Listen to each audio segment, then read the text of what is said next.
Fog clung to the water-worn cliffs of Oak Island as the sun bled pale across the Atlantic.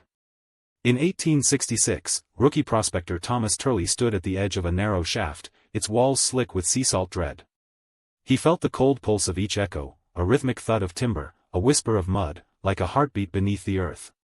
The villagers whispered of curses, of a treasure so great it had driven men mad, but Turley could hear only the promise of stone being turned over.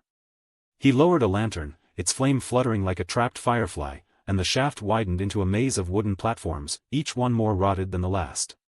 Below, the air smelled of mildew and iron.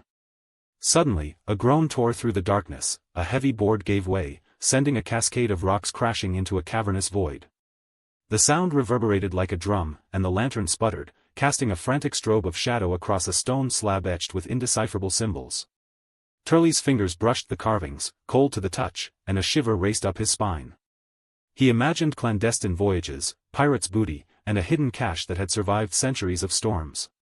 Yet the moment he lifted his eyes, a faint blue glow seeped from a crack in the far wall, spilling a thin river of light across the waterlogged floor.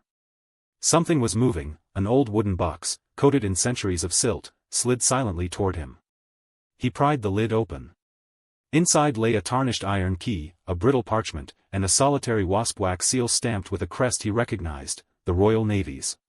The parchment read in looping script, "Only the rightful heir may claim what lies beneath, return what belongs to the sea."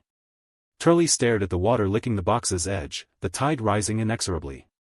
With a trembling hand, he slipped the key into the lock of the distant chest, hearing the final sigh of the pit, an echo that seemed both a warning and an invitation. The island held its breath, and the mystery waited, submerged in darkness, for the next seeker to decide whether to dig deeper or let the secret rest with the crashing waves. He turned, the lantern now a bright candle in the gloom, and walked away, the cliffside echoing his solitary footfall, a reminder that some treasures prefer the silence of the deep.